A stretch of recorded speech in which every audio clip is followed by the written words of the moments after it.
El día de hoy tenemos la visita del doctor Alejandro Irán Marín Leiva. Él es biólogo, estudió su licenciatura, su posgrado y el doctorado en la Facultad de Biología, pero ha ido más allá de lo que la mayoría de la gente se va, que es un grado de licenciatura. Él estudió también un doctorado en manejo y conservación de recursos naturales del programa del Instituto de Investigación, del doctorado en ciencias biológicas de la Universidad Michoacana y un postdoctorado en el Laboratorio Universitario de Geoquímica Isotópica del Instituto de Geofísica de la UNAM. También coordina el área de temática de ecología y conservación de posgrado en el Instituto de Maestría en Ciencias Biológicas en la Universidad Michoacana. Él no solamente se quedó con eso, también trabaja mucho con talleres, en cursos, ha realizado instancias de investigación en Europa, particularmente en España, en Madrid y Barcelona. Es miembro del Sistema Nacional de Investigadores, nivel 1. También es miembro de la Sociedad Mexicana de Paleontología, miembro del Consejo de Paleontología del Instituto Nacional de Antropología e Historia, que eso es bien importante porque ya está en contacto con otras ciencias y analiza más cosas que para descubrir lo que es México. Además de ser experto en taxonomía y paleontología, ¿qué les dirá que es todo eso? Ha coordinado proyectos, talleres, conferencias, proyectos tanto en la Universidad Michoacana como en el Instituto Nacional de Antropología e Historia, en la UNAM y en la Universidad Nacional Autónoma de México y en el Consejo Nacional de Ciencia y Tecnología. Es profesor de licenciatura, de posgrado en la Facultad de Biología, además de ser un hombre un científico que ha publicado en infinidad de lugares, en revistas nacionales, locales, nacionales e internacionales, en libros y que tienen categoría de grandes niveles. Doctor, bienvenido a esta charla con los chiquitines y con los adolescentes y pues vamos a aprender mucho de usted. Bienvenido. Muchas gracias, Tania. Pues gracias por la presentación. Esta es una presentación muy académica, chicos. Bueno, de hecho estoy viendo aquí varios rostros y me da mucho gusto ver que están interesados aquí en lo que es la ciencia. Ah, mira, también estoy viendo a Juana que tiene su gatito ahí, que a ver si vamos a ver unos gatitos más grandes que ese, Juana, que existieron aquí en México y que vivieron hace algunos miles de años en la edad de hielo. A mí, bueno, yo quiero platicarles, ya que están aquí ustedes, pues la paleontología me gustó desde mucho tiempo atrás. No sé si saben lo que es la paleontología, pero la paleontología es la ciencia que se encarga del estudio de los restos fósiles. Pero antes de que yo fuera paleontólogo, como lo soy ahora, y que hiciera todos estos estudios, pues a mí siempre me gustaron tanto los dinosaurios como los mamíferos, pero sí hay así como hay una cosa que yo me acuerdo cuando tenía más o menos su edad. En 1993 yo tenía 8 años, 7 años más o menos, y fue que salió la película de Jurassic Park en ese entonces. Y fue como que, wow, yo quiero hacer eso. Hay una escena al principio de la película que sale así, Jurassic Park y empieza pues todo lo que es a partir de ahí fue mi gusto mayor por la paleontología, ¿no? Entonces, sí se puede hacer lo que ustedes quieran, chicos. Se pueden, si quieren ser médicos, si quieren ser abogados, si quieren ser biólogos, paleontólogos, todo es cuestión de que ustedes lo decidan. Afortunadamente vivimos en un lugar donde tenemos una casa de estudios como la Universidad Michoacana.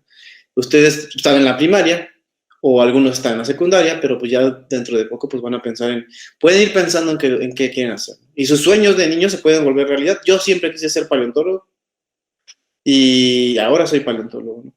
Estoy estudiando principalmente animales, mamíferos, que son pues organismos que ahorita les voy a explicar que es un mamífero. Voy a tratar de hacerlo lo más que pueda simple, pero pues también ya estoy estudiando dinosaurios indirectamente porque tengo un estudiante que estudia dinosaurios hoy en día.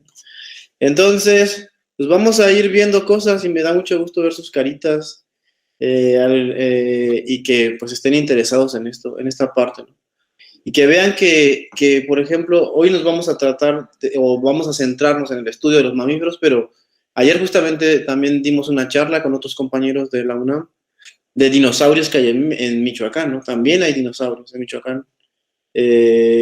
Aunque ustedes no lo crean y que siempre pensamos en animales, los dinosaurios en otros países, pero aquí también hay en México y en Michoacán. Y hay también, pues, muchos mamíferos. Entonces voy a poner la presentación.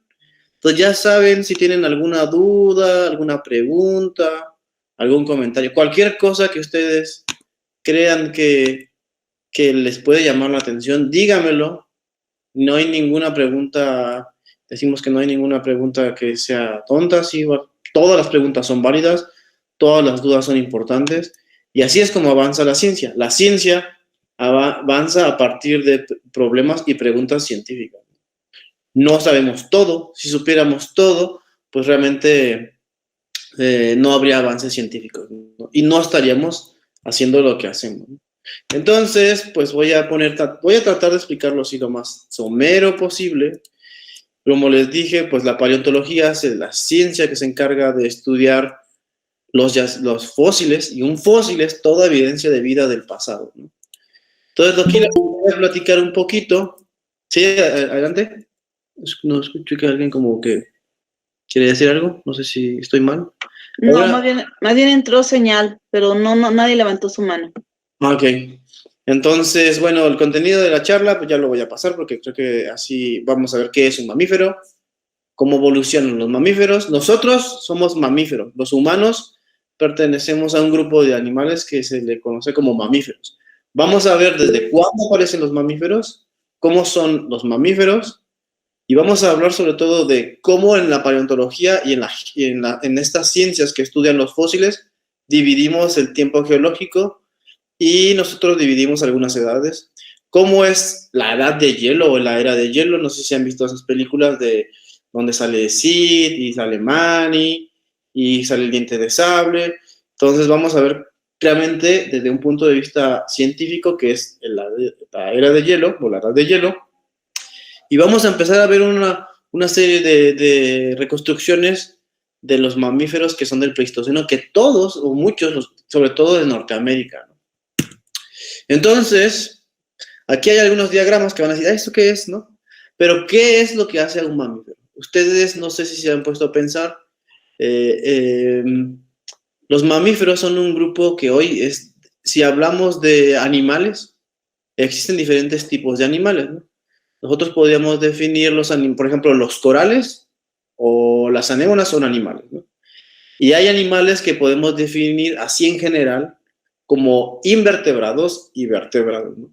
Los que no tienen vértebras o columna vertebral y los que sí tienen vértebras, ¿no? Y dentro de los vertebrados están los peces, por ejemplo, los que son marinos, o les llamamos los que son tetrápodos. ¿Qué quiere decir tetrápodos? Los que tienen 4 patas, ¿no? Dentro de los tetrápodos podemos incluso dividir otros grupos, ¿no? Están los reptiles, donde podemos meter, vamos a decir así, a las lagartijas, a las serpientes, que ya no tienen patas, pero originalmente sí tenían. Y tenemos también otro grupo de tetrápodos, pueden ser los cocodrilos, los dinosaurios, era un grupo de tetrápodos. ¿Qué dinosaurios quedan ahí? Las aves, esta es otra charla, ya después vamos a hablar de eso en algún momento, si tenemos otra invitación. Las aves son parte de un grupo de dinosaurios, ¿no? Esos también se llaman tetrápodos, porque acuérdense, las alas originalmente eran sus brazos, sus manos, y las piernas pues son sus patitas, ¿no?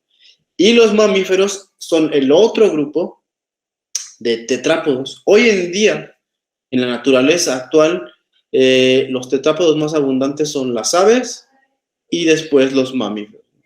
Entonces, ¿pero qué es un mamífero? ¿Cuándo aparece?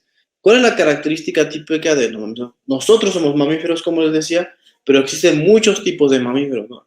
Las ballenas, los osos, los caballos, las vacas, los armadillos, los rinocerontes, las focas, todos esos son mamíferos. Entonces, ¿cuál es la característica que hace un mamífero o que nos une a todos los mamíferos? Una son, los mamíferos tienen glándulas mamarias. ¿Qué es eso? Es decir, que los mamíferos secretan una sustancia que nosotros llamamos comúnmente leche, que se utiliza para alimentar a las crías. Y no sé si aquí están viendo en esta figurita, voy a poner el puntero. En esta figurita pues vemos a una mamá oso alimentando sus osesnos, o vemos a una mamá cachalote alimentando a su bebé cachalote en el mar. Aún así, aunque sean marinos, los mamíferos marinos tienen leche. O esta cebra que está alimentando a su potrillo, ¿no? Esa es una de las características típicas que tienen los mamíferos. La otra, que es un poquito más de los huesos, es que todos los mamíferos, incluyendo, por ejemplo, este oso, esta ballena, este caballo, todos tenemos solamente un hueso en la mandíbula. Nuestra mandíbula está formada por un único hueso. Y eso es interesante porque nuestros ancestros hace millones de años tenían varios huesitos que formaban la mandíbula.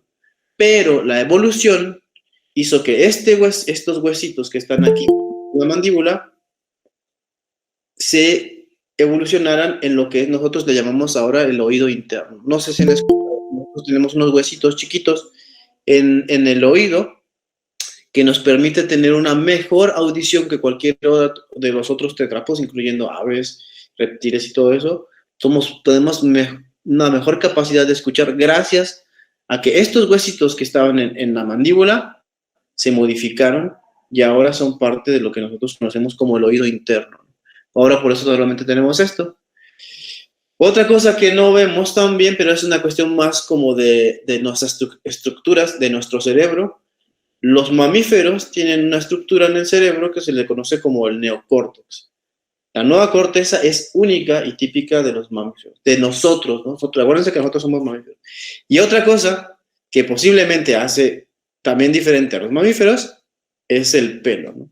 El pelo, aunque no hemos encontrado fósiles de los ancestros de los mamíferos que tengan pelo, no porque, principalmente porque es difícil en la paleontología todo lo que se le conoce como tejidos blandos, o sea, como cabello, músculo, órganos internos, es raro que se fosilicen, ¿no? Porque hay organismos que los descomponen y se los comen. Entonces, principalmente tenemos las conchas, huesos y esto. En el caso de los mamíferos, los huesos. Entonces, no sabemos si había otros que tenían pelo, pero en los animales que existen hoy en día, únicamente los mamíferos tienen pelo, ¿no? Algunos ya no tienen el pelo, como por ejemplo esta ballena, pero cuando están en su desarrollo, cuando está creciendo el ballenato en la panza de la mamá ballena, hay una etapa en la que tienen pelitos y que después se pierden, ¿no? Entonces, sí hay pelo en casi todos los mamíferos. Entonces, esas son las características que definen a un mamífero. ¿Dónde aparecen los mamíferos? Vamos a hacer esta gráfica que es un poco muy científica, pero la voy a tratar de explicar así de manera muy sencilla. Los mamíferos aparecen, aunque ustedes no lo crean, por ejemplo, nosotros dividimos el tiempo geológico en eras, ¿no? En eras. Está la paleozoica, que es muy antigua, que tiene hace unos 540 millones de años hasta 250. Y luego está el mesozoica, que es la era media, que se le conoce como la edad de los reptiles, comúnmente, donde están todos los dinosaurios. Y luego esa dura entre 250 y 66 millones de años. Y luego tenemos el Cenozoico, que es lo que les voy a explicar, que es la edad de los mamíferos, ¿no? Ay, permítanme que esto se puso aquí, no sé qué está sucediendo esta cosa, pero, déjenme un segundo, siempre hay esta cosita.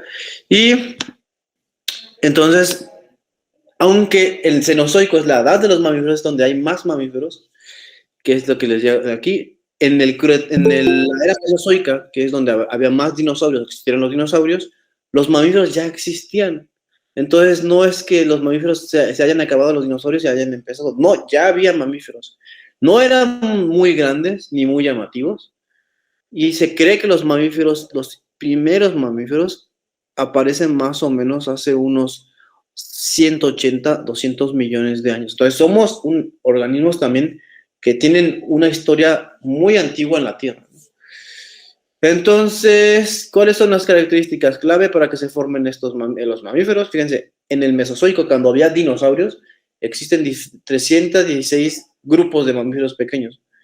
Hay unas características morfológicas que no les voy a explicar, pero aquí es una cosa bien interesante, que es cómo están la forma. Estos son mamíferos que había en el Jurásico y en el Cretácico hace más de 66 millones de años. y los comparan. Nosotros en la paleontología, para saber, no sé si han preguntado, ¿cómo saben los paleontólogos pues para saber cómo eran los animales, a partir de un huesito deducir todo el organismo y más o menos pues compararlos con otros, ¿no? Hay unas cosas que llaman principios paleontológicos. Nosotros usamos el conocimiento de los organismos actuales. Por ejemplo, vean este ejemplo que está aquí.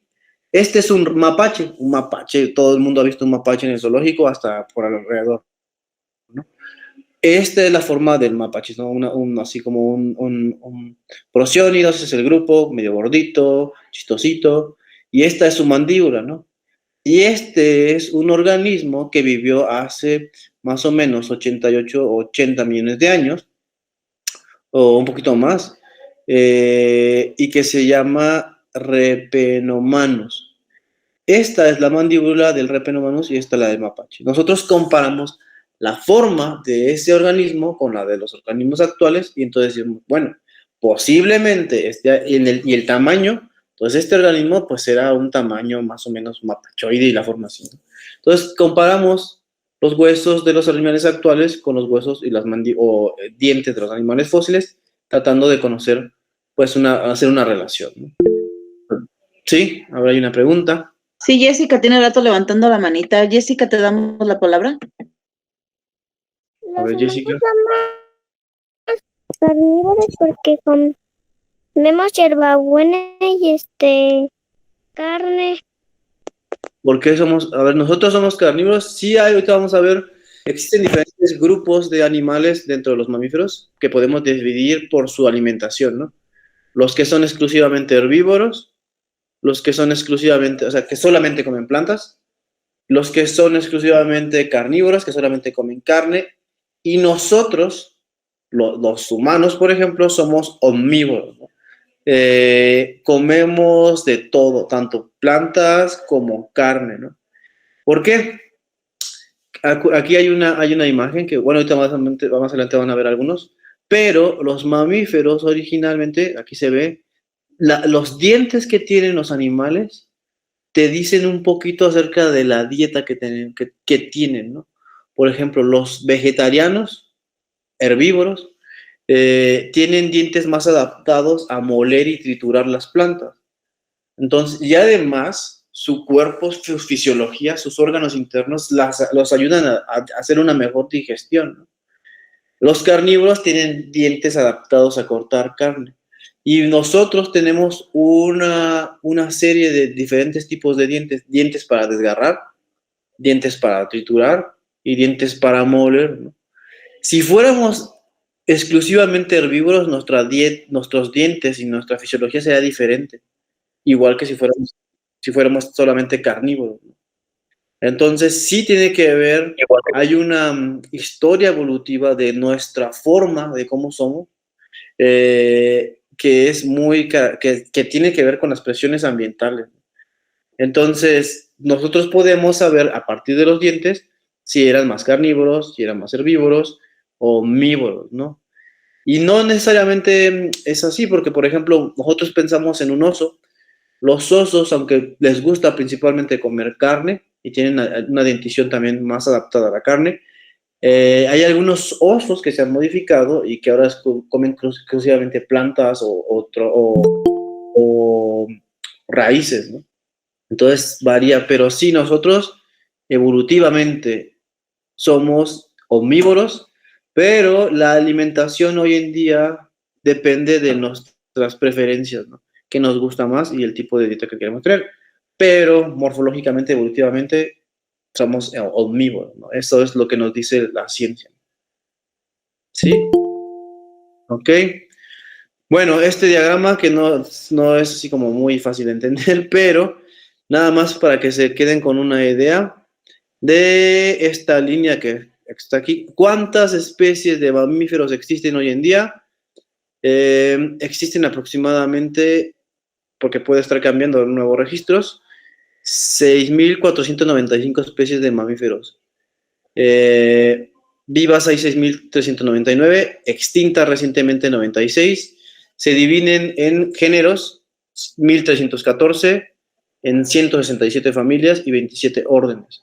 Y estos son los tres grupos principales: Prototeria, que son los monotremata o ornitorrincos y equidnas; Marsupialia, que también se le conoce como Metateria, que son los marsupiales, los que tienen... los marsupiales son estos animales que viven principalmente en Oceanía, en Australia, que la diferencia con los otros es que los monotrematas ponen huevos, ¿eh? Son mamíferos que ponen huevos, eso es bien chistoso. Y los marsupiales tienen una cosa que se llama marsupio, se desarrolla lo más que se puede la cría, y el final del desarrollo es en esta bolsita que se llama marsupio, donde están creciendo, ¿no? Y los placentarios o los euterios son organismos que la cría se desarrolla totalmente dentro de la placenta, en una bolsa interna de la madre, ¿no? Entonces hay varios, nosotros somos placentarios, pero este es el grupo que es mucho más diverso, ¿no? Y pues esta es una imagen donde se ve cómo es la evolución, cómo se puede representar la evolución de los diferentes grupos de mamíferos le llaman en un diagrama circular de relaciones evolutivas de los mamíferos. Estos son pues cada uno de estos grupos, pero pues no nos vamos a tardar mucho ahí porque pues, es complicado de explicar, pero seguimos, ¿no? Esto es así como que le quería explicar así muy pequeño cómo dividimos el tiempo geológico los geólogos y los paleontólogos. El tiempo geológico se divide en eones, que son grandes espacios de tiempo geológico, las eras, los periodos y las épocas. Les digo, ¿cuándo aparecen los mamíferos? Los mamíferos aparecen en el Jurásico inferior, más o menos hace 200 millones de años, 180 millones de años, 174. O sea, somos muy, muy antiguos como un grupo biológico. No son tan abundantes porque todo lo que es Triásico, Jurásico y Cretácico era cuando vivían los grandes dinosaurios. Entonces, no había tantos mamíferos. Pero hubo un evento geológico, bueno, un evento catastrófico, no fue realmente geológico, un evento catastrófico que pasó, un evento llamamos de extinción masiva, hace unos 66 millones de años, que fue ocasionado por el impacto de un meteorito. Es lo que se cree, la hipótesis que tiene más fuerza, es que un meteorito cayó justamente en lo que es la península de Yucatán, un meteorito como de 10 kilómetros de diámetro, y extinguió el 70% de los animales y plantas que había en la Tierra en ese entonces. ¿Quiénes sobrevivieron? Entre los que sobrevivieron estaban los mamíferos. Entonces se acabaron la mayoría de los grandes dinosaurios, se extinguieron los dinosaurios grandes, sí quedan algunos dinosaurios, las aves son dinosaurios propiamente dichos, está bien decirlo, pero los grandes dinosaurios como tiranosaurios y todo esto se acabaron. Y entonces la Tierra era muy diferente a lo que lo conocemos hoy en día, ¿no? Entonces, a partir de hace 66 millones de años, los mamíferos que estaban como esperando ese momento para poder diversificarse, así llamamos nosotros, a tener muchas formas, vivir, volar, hacer todo, vivir en los árboles, en subterráneos, en las praderas y todo, en las selvas, ¡pum!, se disparan, ¿no? Entonces, esa extinción, si bien no le fue bien a los dinosaurios, a los mamíferos les dio como ese empujoncito para empezar a diversificarse. Y todo esto, la era cenozoica es la que se le conoce como la era o la edad de los mamíferos. Nosotros vamos a hablar de la edad de hielo porque la Tierra también sufrió muchos cambios, ya ha sufrido muchos cambios a partir de estos últimos millones de años. Entonces vamos a hablar sobre todo de este momento que se le conoce como el periodo cuaternario, y sobre todo la época del Pleistoceno. Entonces, ¿cómo era el Pleistoceno? Hace 18,000 años, les digo, igual no puse este diagrama, pero por tiempo, pero los continentes, no sé si les habían explicado en algún momento, los continentes no son estáticos. Tienen los continentes, hoy vemos un mapa mundi, que es como está así principalmente, ¿no? Pero la forma de los continentes no se ha mantenido así a lo largo de la historia de la Tierra, ¿no? A lo largo de la historia de la Tierra han existido diferentes supercontinentes. Los continentes están divididos en unas cosas que se les llaman placas tectónicas. Y las placas tectónicas se están moviendo y empujando, y esas son las que forman montañas, volcanes, la forma de los continentes, ¿no? ¿Y por qué lo platico? Porque la estructura de los continentes hace que cambien las mareas, las corrientes marinas, los vientos, y eso hace que cambien las temperaturas, la humedad en los diferentes lugares. El último supercontinente que existió en la Tierra se le conoce como Pangea, a lo mejor ustedes ya lo habían escuchado, ese es un supercontinente, ¿no? Entonces, Pangea se empezó a separar justamente a mediados del Triásico, final del Pérmico, hace 250, unos 230 millones de años, y todos los continentes empezaron a mover, ¿no? Entonces, esta es la forma que tenemos de los continentes actuales, pero esta forma disparó, vamos a decirlo así, inició los procesos que le llamamos de glaciaciones más repetitivos, ¿no? Unos ciclos más cortos. Sí han existido glaciaciones a lo largo de la historia de la Tierra, en momentos donde toda la Tierra se ha congelado, pero las glaciaciones que hemos tenido han sido no tan grandes, pero repetidas, ¿no? Y entonces la última glaciación fue hace 18,000 años, se le conoce como la glaciación wisconsiniana, y el último máximo glaciar es cuando este mapita es lo mismo, fíjense cómo está el acomodo de los continentes, pero hay una cosa interesante. Vean, por ejemplo, en esta parte de que es Indochina en la glaciación y Indochina en la época moderna. Cuando hay glaciaciones, los casquetes polares pues son hielo, ¿no? Y el hielo se forma a partir del agua. Entonces esa agua se congela y hace que bajen los niveles del mar. Entonces se forman más masa continental y puentes terrestres. Por ejemplo, Yucatán era mucho más grande, Florida también. Entonces teníamos más masa continental. Entonces los animales pues tenían más rutas de dispersión y migración. Eso es una de las hipótesis que se cree que también fue como los humanos llegaron de Eurasia, de esta parte, hasta América, ¿no? Entonces este es el mundo moderno con las condiciones actuales y las líneas costeras actuales, ¿no? Y bueno, pues ya vamos a pasar ahora sí lo que es la era de hielo, cómo es la era de hielo y los animales y habitantes de la era de hielo, ¿no? Y aquí me gusta poner, no sé si han visto esta película, es una película que ya tiene algunos años, pero... Perdón, María Rangel ha levantado su mano en 2 ocasiones. María, por favor, adelante. Sí, a ver, María, es que yo no puedo ver si quién está levantando la mano, porque no...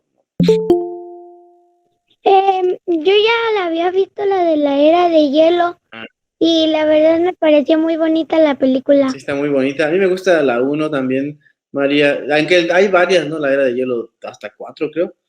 Hay una donde hay dinosaurios, que no es cierto, ¿no? Los animales, justamente vamos a platicar de eso, porque los animales de la era de hielo no convivieron con los dinosaurios, son totalmente diferentes. Los dinosaurios ya tenían millones de años que se habían extinguido o extinto, pero algunos que sí salen en la película, pues sí, ¿no?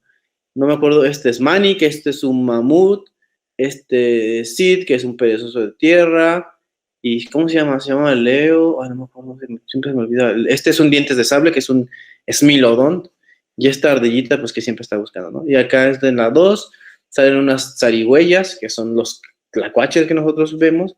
Entonces, ahora sí vamos a ver un poquito de lo que es la era de hielo, pero desde un punto de vista un poco más científico y real de los animales que existieron cerca de aquí, ¿no?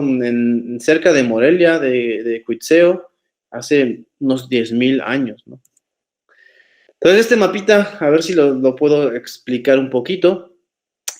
Fíjense, nosotros dividimos a México generalmente nos enseñan ahí en la primaria o en la secundaria que México se divide por estados, ¿no? Está bien. Esa es una división política, ¿no? Una división de diferentes territorios que nosotros hemos agrupado en un estado, por ejemplo, Michoacán.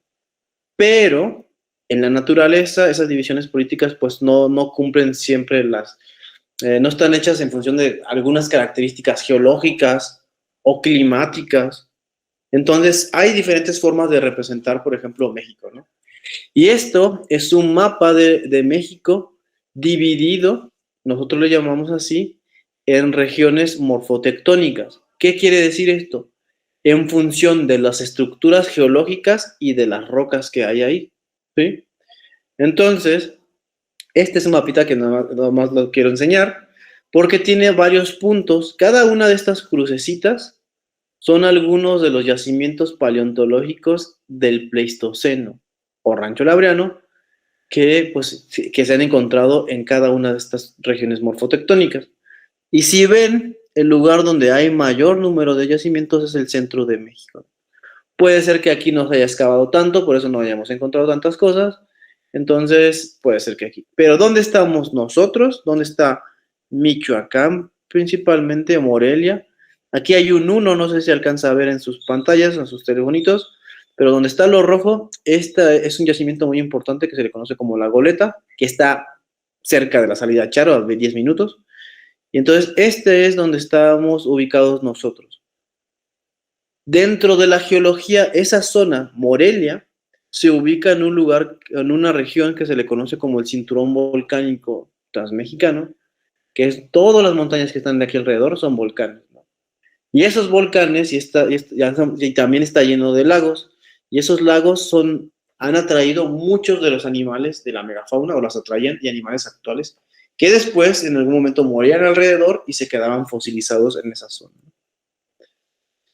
Entonces, en la edad de hielo hay un ¿cómo vamos a decir? Un engrandamiento de las especies. Se le llama megafauna. La megafauna es todos los mamíferos o animales, incluyendo otros grupos, que pesan más de 40 kilos.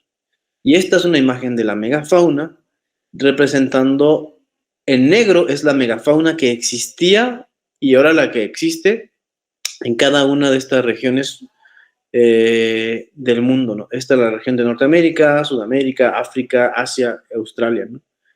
Y fíjense, por ejemplo, en Norteamérica existieron mamuts, bisontes, caballos, ahorita los vamos a ver, y ya nada más quedan, por ejemplo, renos, alces, bisontes, algunos osos. Entonces ay, perdón, permítame. Se han extinguido algunos de estos grupos. Entonces, vamos a platicar, pues, qué es realmente la megafauna, ¿no? Entonces, y sobre todo la megafauna de Norteamérica. Estas son unas grafiquitas que realmente no voy a hablarles mucho porque, bueno, existen formas, para que ustedes lo vean, existen formas de representar, por ejemplo, números de organismos que existieron contra los que existen hoy en día, ¿no? Por ejemplo, este es un diagrama de pastel, se le llama así. Esta es una forma de representar ciertos datos en porcentajes o en números. Entonces, por ejemplo, este 7 representa el mismo que es aquí. El 7, si no me equivoco, son los roedores. Los roedores son el grupo más diverso durante la fauna actual y durante el Pleistoceno, ¿no? Aquí se ve. Hay muchos ratoncitos, ratitas, tuzas, ardillas, también son roedores. Entonces, por eso, esa es una forma nada más de cómo representan ciertos resultados. Y bueno, ya vamos a pasar así a lo que queríamos ver. Ya estamos hablando ya de mucho preámbulo. ¿Cuál es la megafauna que existió en México, no? Este es un diagrama muy bonito de Sergio de la Rosa y que está tomado de aquí de la Conavio. Fíjense aquí la escala. Este es 1 metro, 2 metros, 3 metros y 4 metros. Y estos son los diferentes organismos que existieron. Hay mamuts, hay mastodontes, hay gonfoterios. Este es un perezoso de tierra gigante que se llama Eremotherium. Hay camellos, llamas, caballos. Aquí está otro perezoso de tierra gigante. Hay tapires, capibaras, berrendos. Esta cosa que está así toda rara, que parece como un rinoceronte, se llama toxodonte. Armadillos gigantes. Bisontes. Los carnívoros, este es un león americano. Existían leones en Norteamérica, en México también. Los tigres dientes de sable. Osos. Lobos gigantes. Entonces, ahorita los vamos a ir viendo cada uno de ellos en diferentes grupos. Y bueno, también dentro de estos animales de la edad de hielo, pues había otros, ¿no? Estos son algunos marsupiales de América del Norte. Son tlacuaches, ¿Quién no ha visto un tlacuache por ahí? Fíjense, los tlacuaches son organismos bien bonitos y bien interesantes. Son marsupiales, ellos por eso cargan a sus bebecitos arriba, porque tienen una bolsa en su pancita, la mamá tlacuache, donde los bebés se terminan de desarrollar y ya después empiezan a crecer. Los tlacuaches no son malos, no sé, hay mucha gente que los todavía existen hoy en día y existían en el pasado, que los cazan o que los matan porque piensan que tienen enfermedades. Realmente no. Estos organismos ayudan a controlar a otros animales como insectos o roedores que realmente sí son nocivos. Pues ellos andan ahí caminando, les gusta vivir, bueno, se han adaptado a vivir en ambientes urbanos, por eso luego los vemos en las casas. Pero comen un poco de todo, comen insectos, comen carne, comen plantas. Ellos son omnívoros también, ¿no? Y entonces, pues ya cuando les digo, cuando los vean, pues no los hagan nada, ¿no? Y hay otros, este también es un tlacuache, pero le llaman tlacuachín. Es una marmosa mexicana. Este es un tlacuache principalmente arborícola, que anda ahí siempre en los arbolitos. Igual también es omnívoro, controlador de otras plagas y organismos pues, que realmente sí podríamos considerar nocivos. Entonces son parte de los grupos que vamos a encontrar. Estos son otros de los mamíferos de la edad de hielo que ya se extinguieron, ya nada más queda un armadillo en todo lo que conocemos como pues de la diversidad. En Sudamérica hay más armadillos, en Norteamérica solamente queda uno, un solo armadillo, pero existieron que es un Glyptotherium cylindricum, que es como un tipo armadillo. Este es un caparazón hecho de unas estructuras que se llaman osteodermos, y estas son sus dientes y de su mandíbula, ¿no? Entonces, este era principalmente herbívoro, de dieta mixta, y los armadillos también eran principalmente herbívoros de dieta mixta, ¿no? Cada una de estas, no sé, alguna vez se han visto un caparazón de un armadillo, pero está formado de plaquitas individuales, que es un engrosamiento de la piel que se forma dura. Estos son los perezosos de tierra. Ahorita les voy a enseñar quién es Sid de la era de hielo. Existen diferentes grupos, Megalonyx, Paramilodon, que son, fíjense, aquí hay una escala del tamaño. Este es el perezoso de tierra, perdón, el perezoso arborícola actual. Esta es una persona de 1,80 m más o menos, y el tamaño. Este es un poquito más chiquito, el Paramilodon, pero aquí está esta cosa que es enorme, ¿no? Este es el perezoso de tierra gigante, que es el Eremotherium. Aquí está a la altura casi 2 o 3 metros de altura, ¿no? Entonces es una cosa enorme, ¿no? Estos son sus huesos, se han encontrado cerca de aquí de Michoacán. Hay un registro en Tierra Caliente de Michoacán de estos perezosos. Todo lo que les estoy enseñando se ha encontrado en Michoacán, ¿eh? Hay un registro de estos perezosos de tierra en Arteaga, gigantes. Y este es el que es Sid, el Notropterios chastensis. Ese es el nombre científico de Sid. Aquí está, entonces se acuerda Sid de la era de hielo. Y es un perezoso relativamente grande de tierra, pero no es el más grande. Esta es una imagen de su cráneo y su mandíbula. Son organismos bien interesantes, bien diferentes. Estos son sus dientes, como en forma de cincel. Entonces están súper interesantes, ¿no? Pero esta es la forma real, una reconstrucción más o menos real de cómo es Sid, ¿no? O cómo era Sid. Y luego pasamos ya al grupo de los carnívoros. Dentro de los carnívoros, como nos mencionaban hace algunos momentos, existe un orden o grupo de animales dentro de los mamíferos que se le llama carnívora. Aunque este orden tiene que ver con algunas estructuras morfológicas y de los dientes, algunos que vamos a ver que son de este orden no necesariamente solamente comen carne, pueden ingerir un poquito de vegetales también. Pero estos son los mamíferos que tenemos aquí. Tenemos el Aenomysiondyrus, que son un carnívoro, un lobo gigante que existió en Norteamérica, un poquito más grande que un lobo gris. Tenemos coyotes y el lobo gris, pero estos sí se les considera 100% carnívoro, ¿no? Aunque algunos lobos se ha observado que también llegan a comer algunos tubérculos cuando se sienten que pues, tienen mucha hambre y que no han logrado cazar, ¿no? Y esta es una imagen que me gusta mucho. Esto es el lobo gris y este es el Aenomysiondyrus, ¿no? Son ligeramente diferentes, ¿no? Este lobo gigante estaba más adaptado a cazar presas más grandes y masticar huesos, ¿no? Eran más robustos, más fuertes que los lobos. Sin embargo, estos se extinguieron y los lobos sobrevivieron a esta extinción. Y gente, lo que había antes también, dentro de los félidos, de donde se incluyen los gatos, ahorita estábamos viendo ahí el gatito que tenía cargada, no me acuerdo cómo se llama la niña, pero hay un gatito que estaba viendo la plática. Dentro de esos, pues había otros gatos más grandes. Nosotros podemos dividir los panterinos, estos son panterinos, Pantera atrox.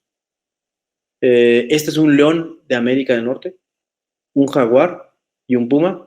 Y estos son exclusivamente de dieta carnívora. Había leones en Norteamérica. Ustedes se quedan, pero no los leones son nada más de África. No, de hecho todavía hay unas subpoblaciones de leones en Asia, pero era otra especie diferente. Se cree que era una especie más, no tenía melena y demás de comportamiento solitario. Pero este león era mucho más grande que el león americano actual.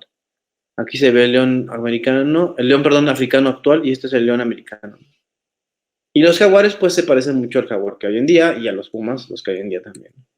Pero este es como el que siempre llama mucho la atención, que es el tigre de dientes de sable, como es sí se llama Leo, así, ¿no? El de la película, siempre se me olvida. Pero, ¿cómo se llama? Diego, sí, Diego siempre se me olvida bien, no sé por qué. Este es Diego, el tigre de dientes de sable, ¿no? Aunque fíjense, Diego, el león americano era más grande que Diego en tamaño, ¿eh? Solo que este era un poquito más robusto y más musculoso. El dientes de sable es parte de un grupo que se le conoce de los félidos, que se les llaman macaerodontinos o dientes de sable. Estos son algunos de los dientes de sable que se han encontrado. Tenemos registros cerca de Michoacán, en Jalisco, y sí hay un registro de un diente cerca de Cuixeo, que pudo pertenecer a un diente de sable. Hay una cosa interesante, que en los yacimientos paleontológicos generalmente encontramos más herbívoros que carnívoros, porque en la naturaleza sí existen menos carnívoros que herbívoros. ¿Hay una pregunta ahí? ¿Algún comentario? No. Entonces, este es, el diente de sable. Existen 2 especies, pero no posee nada más que una sola. Y dentro de los otros carnívoros, que también entran dentro del grupo de carnívora, están los mustéridos, como aquí cerca de Cuixeo había nutrias, y aquí vemos la alimentación, pues les puse un pescadito. Las nutrias principalmente se alimentan de peces. Mefítidos, que son los zorrillos, que todos sabemos cómo huelen de bonito los zorrillos. También tiene una dieta más omnívora. Prosiónidos, como el mapachito que está aquí, este es el nombre científico, Procyon lotor, y también dieta omnívora. Y dentro de estos grandes carnívoros que seguimos viendo están los úrsidos, los osos. Había un oso enorme que se le llamaba el oso de cara corta, que era de los depredadores más grandes que existió en Norteamérica, más grande que un oso grizzly actual, ¿no? Entonces era algo así, casi medía 2,5 metros, así en 4 patas. O sea, no podías verlo a la cara prácticamente, ¿no? Este es un oso de cara corta, Artoducimus, y también existían registros de osos negros, que es este que está aquí. Estos son sus molares. Y fíjense lo que preguntaba, ay, no me acuerdo de la dieta los osos están adaptados sí, principalmente a la carnivoría, pero también tienen molares que pueden ser usados para herbivoría. Y luego pasamos a los ratoncitos. Dentro de los ratoncitos tenemos son los que hay mayor grupo de mamíferos del Pleistoceno. Hay tuzas, le llaman ratoncitos meteoritos, que son los microtus, ratas almizcleras algodoneras, que son los sigmodon. También hay aquí, todos son principalmente de dietas omnívoras, te comen insectos, comen frutos, comen pastos. Y hay un ratón grande, vamos a decirlo así, un roedor muy grande, que se llama capibara carpincho. No sé si los han visto, en Sudamérica todavía existen. Son muy tranquilos, muy dóciles. De hecho, aquí en el zoológico. Pero había carpinchos o capibaras en el lago de Cuixeo. Estos son algunos de los restos que hemos encontrado. Y pues fíjense, era interesante, ¿no? Y hay una cosa, bueno, no sé si se ha puesto a pensar, pero hay una mezcla. México fue un lugar donde cuando había glaciaciones, toda la fauna del norte bajaba a refugiarse a un lugar más calientito y la fauna del sur llegaba a las partes altas. Entonces México fue una mezcla de estas faunas, ¿no? Había caballos, 3 especies de caballos. La evolución de los caballos se dio en Norteamérica. Muchos nos han explicado en los libros de historia que los españoles trajeron los caballos y que pues ellos aquí aparecieron a partir de eso. No, sí es cierto eso, pero la evolución de estos caballos se dio en Norteamérica. En Michoacán, estos son fósiles de los dientes de caballos, de sus dientes y de sus extremidades. Tenemos representantes del primer caballo verdadero, que es Ecosimplicidens, y de diferentes especies de caballos fosilizadas. Pues sí. También hay tapires, que son otro grupo de los orden Perisodáctila. Estos son organismos que viven en la selva principalmente. Hay cetartiodáctilos, que incluyen los antilocapras o berrendos, 3 especies, Capromerix, Sextococeros y Tratameris. Hay bóvidos gigantes, bisontes. Hoy en día todavía queda una especie de bisonte, bison, pero existían diferentes. Bisonanticus, el bisonte gigante, que es el bóvido más grande que ha existido, o sea, es la vacota más grande que ha existido en la historia de la Tierra. Y el bisón alaskense, ¿no? Principalmente de paseadores y de dieta mixta. Vean los cuernos que tenía esto. Y aquí hemos encontrado dientes y cuernos de este bisonte gigante. Camellos y llamas, también había camellos y llamas aquí justamente en Norteamérica, en México, en Michoacán. Camello americano, que es Camelus sternus, ya llama camezona, y la Hemauchenia gracilis, que es una llama pequeñita. Venados que todavía existen. Curiosamente, los venados bura y los venados cola blanca sobrevivieron la extinción del Pleistoceno, y entonces estos son los navajoseros, venado bura y venado cola blanca. Encontramos las astas fosilizadas, los dientes, los huesos, y estos son principalmente ramoneadores. Tallasuidos, que les llamamos nosotros jabalís, pero realmente no son parientes. Sí son parientes de los jabalís, pero no tanto. Son más bien pecarís. Y dentro de estos pecarís, pues tenemos estos de cabeza plana, o los pecarís actuales, ¿no? Que parecen como unos puerquitos, así, muy chistositos. Estas son sus crías. Y bueno, ya vemos así a lo grande también, que existían mamuts. Aquí en Michoacán hemos encontrado muchos mamuts. En el campus de Ciudad Universitaria en CEU, encontramos unos molares de mamuts que no estaban haciendo una construcción, pero hemos encontrado muchos restos de mamut. Y esta es una imagen que quise poner porque en donde hicieron el nuevo aeropuerto en la Ciudad de México, encontraron más de 300 mamuts enterrados, ¿no? Todos se rescataron, y este es un cráneo y las defensas de un mamut, y este es no me equivoco, puede ser un número de un mamut, es este hueso que está aquí. Entonces era muy grande. El Mamutus columbiae, el mamut de Colombia, era más grande que un elefante africano macho actual, ¿no? Entonces era un poquito diferente, pero más alto. Entonces aquí hay un elefante africano, este es un elefante asiático y este es un Mamutus columbiae. Pero no solamente había mamuts, había otros tipos de proboscidios. Este es un primo del mamut que se llama Cuberonius iodon. Esto es un gonfoterio. Y los gonfoterios tenían los dientes ligeramente diferentes a los de los mamuts y estaban más adaptados a zonas tropicales que los mamuts. De hecho, los gonfoterios llegaron hasta Sudamérica y llegaron vivían en la selva, en el Amazonas, en las montañas. Eran unos animales muy adaptables. No eran tan grandes como el tamaño del elefante asiático, pero muy, muy adaptables. Y luego aquí está otro gonfoterio, que es el Stegomastodon. Este está aquí en Norteamérica principalmente. También es un gonfoterio. Y tenemos a los mastodontes. Hay una confusión a veces entre lo que es un mamut y un mastodonte, pero los mastodontes eran más chiquitos, las defensas un poquito más curveadas hacia arriba, y los molares diferentes. Pero fíjense, el nombre científico del mastodonte es Mammut americanum, y el nombre científico del mamut es Mammutus columbiae. Entonces hay una confusión entre el nombre científico y el nombre común. Pero el mastodonte es uno, los gonfoterios son estos y el mamut es este, que parece más un elefante. Y luego tenemos esta cosa súper extraña, ya casi terminó, que se llama Mixotoxodon. En Sudamérica quedó mucho tiempo aislado del resto de los demás continentes, y entonces hubo animales y plantas únicas de Sudamérica, duraron casi 50 millones de años aislados. Después se le conoce como el cierre del Istmo de Panamá. Hay esta parte donde está El Salvador, Panamá y todo eso, pega Sudamérica con Norteamérica, y hay un evento biológico que se le conoce como el Gran Intercambio Biótico Americano. Animales de Norteamérica bajan a Sudamérica y de Sudamérica a Norteamérica. Y entre los que llegaron de Sudamérica está este, que se llama Mixotoxodon. Y del Mixotoxodon solamente en 3 lugares de todo Norteamérica se han encontrado fósiles. En Tamaulipas, en Texas y en Michoacán. En la costa. Entonces solamente este Mixotoxodon se ha encontrado aquí en Michoacán y Tamaulipas. Y este es un mamolar que se ha encontrado. Y eran como tipo rinocerontes, cosas muy raras, ¿no? Entonces, se sabe que eran más bien tenían una biología como o forma de vida tipo de rinoceronte.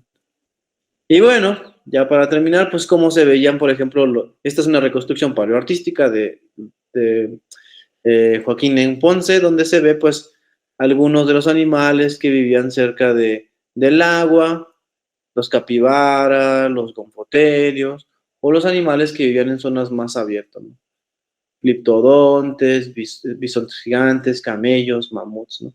Entonces, los paleontólogos usamos este tipo de diagramas paleoartísticos, pues justamente para representar cómo era la forma o los ambientes en el pasado, ¿no? Pero, ¿qué pasó con la megafauna en México? ¿Por qué se extinguió en México y no solamente en México, sino en todo el mundo? Pues aquí hay unos diagramas que les voy a platicar, que en general nos dicen que hubo, cuando los humanos, un grupo de cazadores-recolectores entró a Norteamérica y a varias partes del mundo, junto con una pequeña glaciación que le conocen como el Trias temprano, hizo que posiblemente se extinguieran los grandes grupos como mamuts, mastodontes, perezosos caballos y dientes de sable. Pues lo que se cree es que fue algo así, ¿no? Una mezcla entre la cacería humana, aquí se ve este es un diagrama pues un poco dramático, de la cacería de un mamut en un pantano por pues cazadores recolectores. Pudo haber sido que esta actividad pues generara la extinción de estas especies, junto con una pequeña glaciación repentina, que es el Younger Dryas, que pasó entre los 11.000 y 10.000 años. Todos los animales, junto con la cacería, la glaciación, pues pudieron haberse extinguido, aunque evidencias recientes mencionan que en Norteamérica los últimos mamuts y caballos lograron sobrevivir hasta hace 5.000 años en Canadá. Y básicamente, pues ya para terminar, ¿qué es lo que nos queda de la megafauna en México? De todos estos animales gigantes que les estuve platicando, pues aún nos quedan los coyotes, los lobos, los osos negros, los jaguares y los pumas. Y dentro de los herbívoros, pues tenemos todavía bisontes en Coahuila, tapires en las selvas tropicales del sur, venados en la mayoría de los bosques, el venado o cocodrilos virginianos, y estos pecaris, o estos tipo jabalís que llamamos nosotros. Y pues bueno, muchas gracias, chicos, espero que haya sido un poquito pues didáctica, explicativa, y si tienen alguna duda o preguntas, pues estoy aquí a la orden. Gracias, maestra Tania. Al contrario, chicos, ¿alguna interrogante para nuestro ponente el día de hoy? Estuvieron muy atentos, pero pues se quedaron con dudas. A ver, ¿algún comentario? No sé si tienen alguna pregunta, comentario. Maestro. Sí, Solange, dime. Nos gustó mucho la presentación. Muchas gracias, muchas gracias. Gracias por tu comentario. Sí, les gustó mucho la llamada que de hoy. Gracias, gracias. Más bien aprendieron mucho porque son temas que no siempre dudan. ¿Verdad, Maestra, María? faltó la presentación de hoy. Bueno, en lo que ellos, los chicos, hacen sus detalles, yo quisiera preguntar algo que me llegó una como duda. Eh, Hablaste de lo que viene siendo las glaciaciones, que a mí me abrió un panorama precisamente las migraciones en América con la población. Yo soy historiadora y pues me cambiaste muchos contextos que yo ya traía prefijos en mi mente. Pero de esas glaciaciones, ahora en la actualidad, tú como experto en este tema, hay desglaciaciones. ¿Qué ves como consecuencia de esas desglaciaciones que están pasando en la época actual? Sí, de hecho, justamente el Pleistoceno es un periodo, bueno, donde hay glaciaciones y periodos interglaciares. Los periodos interglaciares es cuando hay calor, ¿no? Justamente estamos en un periodo interglacial. Entonces, cuando hay se aumentan las temperaturas y cambia la distribución de los organismos, ¿no? Básicamente, aún estamos tratando de entender cómo es que los organismos reaccionan a estos cambios ambientales más cálidos, ¿no? Sobre todo también porque hay un proceso que se le conoce, la extinción masiva no es considerada como una extinción masiva, sino una extinción del Pleistoceno o de faunación, donde muchas formas grandes se quitaron, ¿no? Pero entonces esas formas grandes también podían funcionar como dispersores de semillas o pues así unos le llaman arquitectos del paisaje, que más o menos abren camino para otras especies.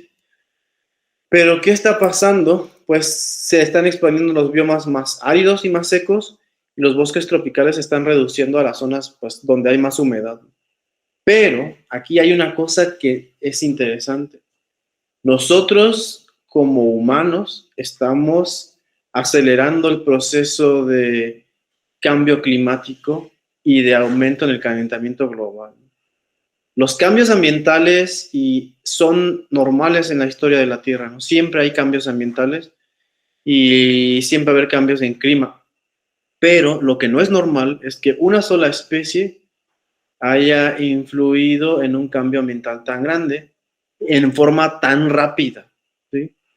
Nosotros con nuestra actividad estamos soltando mucho CO2 y el CO2 lo que hace es generar mientras más CO2 hay en el ambiente, genera un efecto invernadero. Entonces se mantiene el calor y eso aumenta la temperatura global y las especies no tienen la capacidad de lograrse adaptar a estos cambios climáticos tan repentinos. Sobre todo las plantas. Entonces las plantas se van a bajar sus niveles de distribución y entonces pues los herbívoros que viven en esos lugares pues no van a saber, no se van a poder adaptar, ¿no? Entonces sí, aún estamos entendiendo qué pasa con este proceso de interglacial y aún es más complicado con este proceso de revolución industrial y aumento en el cambio climático. Porque no tiene mucho, realmente que empezó a cambiar el clima tiene 200 años desde que empezó la revolución industrial. Sí, sí, muy interesante. Oye, y ya para quitarme la duda, ¿qué encontraron en la goleta? En la goleta es una fauna que le llamamos del blancano, que tiene más o menos entre 5 y 2 millones de años. Y hay gonfoterios, que es un gonfoterio de 4 defensas, hay caballos ancestrales, hay de 2 grupos, los caballos se dividen en 2 grupos, los hipariones y los equinos, y hay hipariones y equinos. 12 horas. Hay también tallasuidos, pecarís, hay una marmota gigante, ¿qué más? Hay camélidos, llamas ancestrales, camélidos gigantes también. Entonces, La Goleta es una localidad bien importante de todo Norteamérica, es una referencia para Norteamérica, La Goleta. Y esta la excavó un paleontólogo que se llama Repin desde los 60s y el doctor Carranza de la UNAM también. Entonces nosotros seguimos las excavaciones y hemos encontrado más cosas cerca de ahí, cerca de Misión del Valle y Huehuétaro. Ahí parece que es un mismo nivel, más bien es el mismo nivel, pero tiene un montón de cosas en ese nivel. Hemos encontrado aves también fosilizadas, que son raras de encontrar, porque los fósiles de aves pocas veces se conservan, pero están bien, hay muchas aves acuáticas. tortugas también. Fragmentos de caparazón de tortuga. Pues muy interesante. Yo creo que los chicos aprendieron mucho el día de hoy, que sobre todo en el territorio que es su tierra, que es Morelos o el estado de Michoacán, hay fósiles. En caso de, supongamos que alguien encuentra por ahí un fósil, ¿qué es lo que tiene que hacer? ¿A dónde tiene que recurrir? Pues encuentra algún esqueleto ahí de algún animal de la época del Pleistoceno. ¿A dónde hay que recurrir, contigo o con quiénes? Sí, pues nos pueden mandar un mensaje a la Facultad de Biología. Nosotros en el Laboratorio de Paleontología podemos ir, hacer una prospección y ver el plan de trabajo para hacer el rescate, porque lo que pasa muchas veces es que sí lo encontramos, a veces los fósiles están bien conservados y resisten el rescate, pues, de las personas, pero muchas veces no sabemos cómo hacerlo y al momento de intentar extraerlo se dañan y se pierde información para siempre, ¿no? Entonces hay que dejarlo para que lo hagan expertos y porque se necesita mucha paciencia, mucho trabajo para hacer esto, un rescate de un fósil. Bueno, pues muchísimas gracias por la charla el día de hoy. Cada vez aprendemos cosas nuevas y como te señalo, me cambiaste perspectivas hasta por la idea de los caballos que tenemos ideas ya preconcebidas de los libros. Entonces ya con los nuevos descubrimientos que se han hecho y que ustedes como parte de este nuevo trabajo que es aquí en el área de paleontología, está todo eso pendiente. Chicos, muchas gracias por la atención, sobre todo la atención, porque estuvieron muy atentos los niños el día de hoy. Al doctor Alejandro Irán Marín Leiva le agradecemos la prestancia para que nos haya llenado de conocimientos el día de hoy.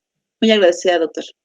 De nada y muchas gracias, Tania, y espero que les haya gustado, chicos, ya saben. Estamos Gracias. Gracias, Maestro. A todos muy buenas tardes. Bye, buenas tardes. Adiós. Bye, gracias.